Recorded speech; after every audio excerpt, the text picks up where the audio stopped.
తమిళనాడులో 2 రోజుల పర్యటనలో భాగంగా ప్రధాని మోడీ నేడు గంగైకొండ చోళపురం వెళ్లనున్నారు. చోళపురంలో ప్రపంచ ప్రఖ్యాతిగాంచిన బ్రహ్మదీశ్వర ఆలయంలో జరిగే ఆదిరూపవర్తరై ఉత్సవంలో పాల్గొంటారు. మొదటి రాజేంద్ర చోళ జయంతి వేడుకలకు కూడా హాజరవుతారు.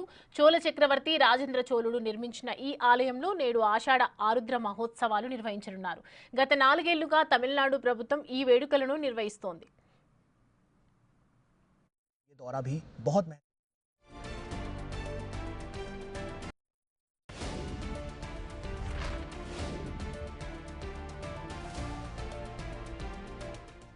రాజేంద్ర చోళుడి జయంతితో పాటు గంగకొండ చోళపురాన్ని నిర్మించి 1000 ఏళ్లు అయ్యింది. అటు దక్షిణాది దేశాలు, ఆగ్నేయ ఆసియా దేశాలపై దండెత్తి కూడా 1000 ఏళ్లు పూర్తయింది. ఈ సందర్భాన్ని పురస్కరించుకొని త్రివిధ మహోత్సవాలను నిర్వహిస్తున్నారు.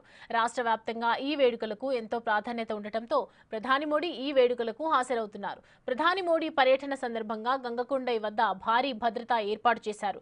ప్రధాని భద్రతా విభాగం అధికారులు ఈ ప్రాంతాన్ని ఆధీనంలోకి తీసుకున్నారు. జిల్లా కలెక్టర్, ఎస్పీ సహా ఉన్నతాధికారులు భద్రతా ఏర్పాట్లను పరిశీలించారు.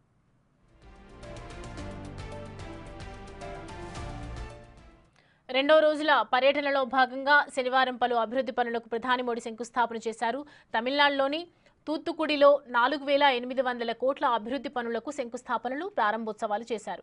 తూత్తుకుడి ఎయిర్పోర్ట్లో నిర్మించిన కొత్త టెర్మినల్ను ప్రారంభించారు. నేటి తమిళనాడులో ప్రధాని 2 రోజుల పర్యటన ముగియనుంది.